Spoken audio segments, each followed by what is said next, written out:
কোন আমলা বাইরে চিকিৎসা সেবার জন্য কোন ধরনের মূল্য পাবে না, সরকারি কোনো ভর্তুকি পাবে না। আমরা যদি সম্মিলিতভাবে চেষ্টা করি এই দালাল চক্রের হাত আমরা ভাঙতে পারবো।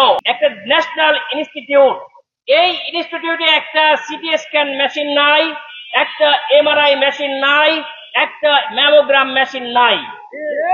আপনাদের স্বপ্নেরও বাইরে, হয়তো অনেক মানুষের জানাই ছিল না যে একটা জাতীয় ইনস্টিটিউটে এই অত্যাবশ্যকীয় ইনভেস্টিগেশনের জন্য যেগুলো দরকার সেটা নাই। সেটা না থাকার কারণ এইখানকার দালাল চক্র তাদেরকে নিয়ে বাইরে থেকে করিয়ে নিয়ে আসছে। এবং আপনারা দেখেছেন যে স্বাস্থ্য আমাদের আইন উপদেষ্টা একটা কথা বলছে, কিন্তু সেখানকার ক্ষেত্রে ডাক্তাররা দায়ী না, এই দালাল চক্রই যে মেইন দায়ী। এবং আইন উপদেষ্টার কাছে আমি অনুরোধ করব, আপনি আইন করে এটাকে প্রিভেন্ট করুন যে এই দালাল চক্রকে কিভাবে প্রতিহত করা যায়। সুতরাং আমরা যদি সম্মিলিতভাবে চেষ্টা করি এই দালাল চক্রের হাত আমরা ভাঙতে পারবো। 18 বছরের ফ্যাসিস্টকে যদি আমরা বিদায় করতে পারছি, এই ছোটখাটো দালাল চক্রকে বিদায় করা আমাদের জন্য আপনাদের মাধ্যমে এটা কোনো ব্যাপারই না ইনশাআল্লাহ। এরপরে আপনারা আসেন, যেমন ব্লাড ব্যাংকে ব্লাড দিতে হয়, সেখানেও আপনার রিসিপ্ট দেওয়া হয় না, ম্যানুয়াল একটা রিসিপ্ট দেওয়া হয়।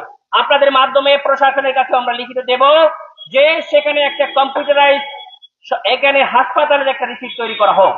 সেইখানে রক্তের যে গ্রুপ বা পরীক্ষা করা, সেখানেও দুর্নীতি আমাদেরকে প্রিভেন্ট করতে হবে।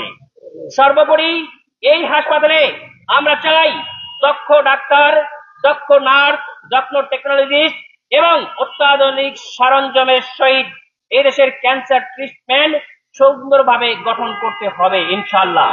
আমরা যদি সবাই প্রচেষ্টা করি তাহলে ক্যান্সারের এই ট্রিটমেন্ট দেশেই সম্ভব। সেটা আমাদের একটা সকল ধরনের ট্রিটমেন্ট এখন আমাদের দেশেই সম্ভব।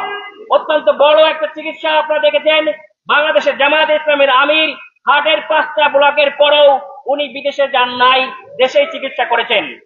ভবিষ্যতে বাংলাদেশ জামায়াত ইসলামী যদি ক্ষমতায় যায়, তাহলে রাজনীতিবিদ এবং যারা আমলা আছে, যারা বড় বড় আমলা, তাদের চিকিৎসা আমরা ইভেন কোন বাংলাদেশি বেসরকারি হাসপাতালে না, সরকারি হাসপাতালে করা বাধ্যতামূলক করব ইনশাআল্লাহ। তাহলেই এই হাসপাতালগুলোর পরিবর্তন আসবে। কোন আমলা বাইরে চিকিৎসা সেবার জন্য কোন ধরনের মূল্য পাবে না, সরকারি কোনো ভর্তুকি পাবে না। আমরা এটা বন্ধ করবো জোর করে।